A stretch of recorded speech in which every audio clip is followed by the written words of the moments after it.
What's up, everybody? Welcome back. I'm Abe. This is EVE Online. We're going through the combat career path.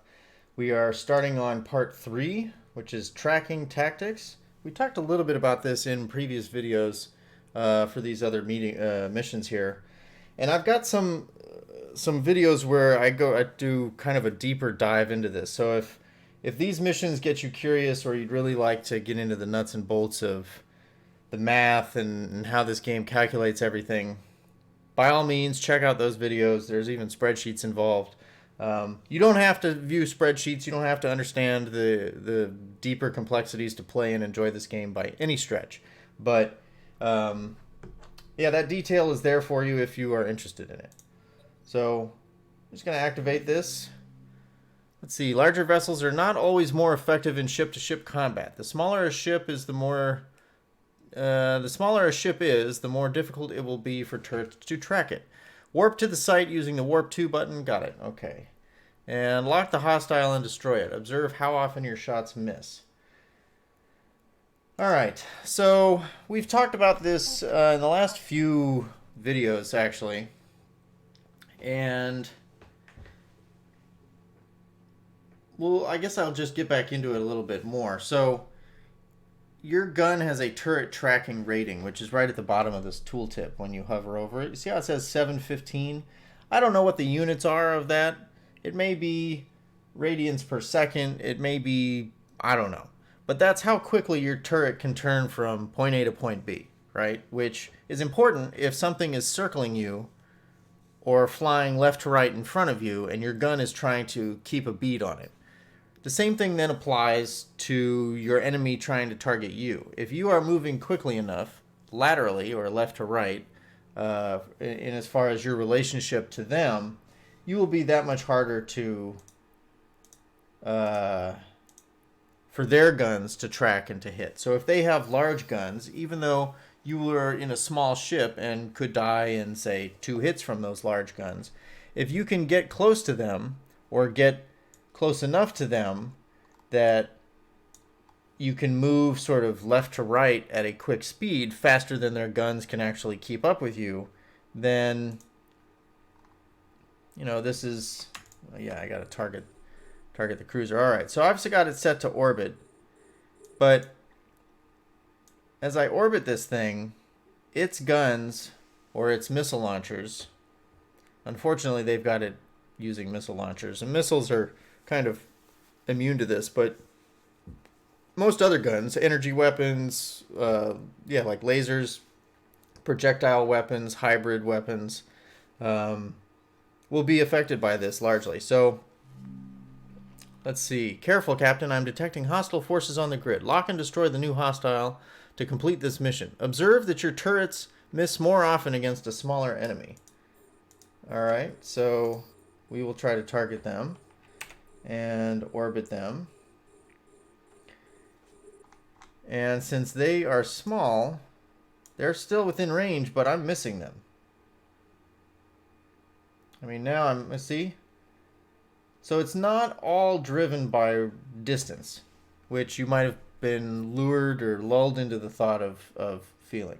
So you can see I'm missing and hitting, you know, every other shot or whatever.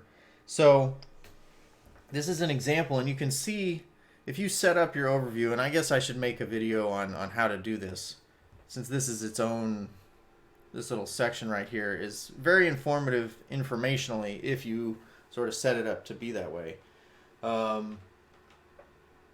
Otherwise, you can set it up to show you what sort of angular velocity your targets have against you, and so it's a number.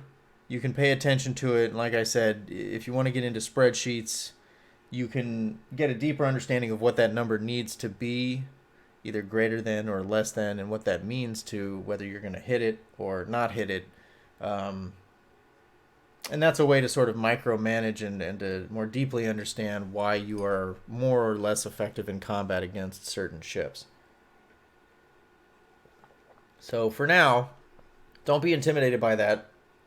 Just realize that if you are in a larger ship or using larger guns, that smaller ships may be a bigger threat to you because you might not be able to hit them.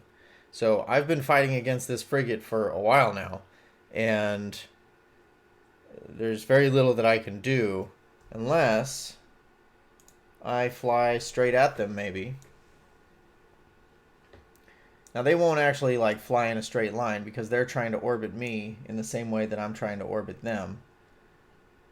But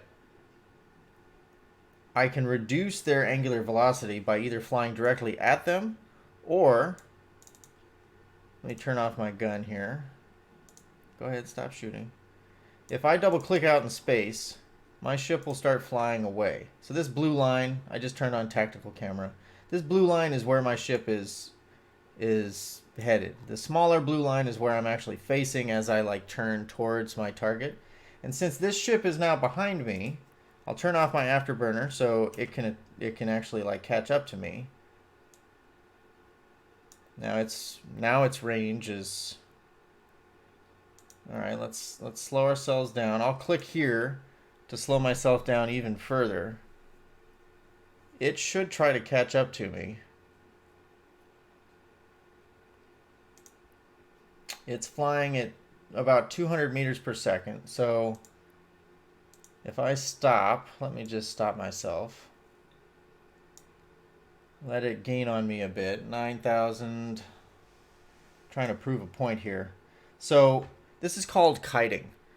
Is you get the ship flying directly after you,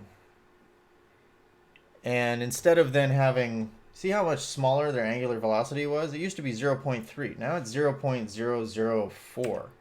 And if I fire my autocannons, they should hit far more often as this ship comes closer into range. I better slow myself down even further. But as I get closer and closer to my optimal range, and this angular velocity stays low, skill training completed. It's looks like they just gifted you, or gifted me, with a skill increase. So without having to train it myself, target management level 3 just completed. So that's nice. Still training Minmatar frigate and small projectile turret. But yeah, so if you fly away from a ship, they will likely have to or want to fly after you to try to keep you within their own optimal range, right? Within the best range possible for their weapons. But in doing so, they are making themselves easier to hit as a result. So that may not make a lot of sense right now, but think about it over time. Watch this again in the future, and go and watch my videos on tracking, and that'll explain some of the more complex details there. So I want to make a couple more videos on 3A and 3B before jumping to 4. Hit me up if you have any questions or comments, and yeah, we'll just keep moving through these. So thanks for watching, and I will catch you in the next video.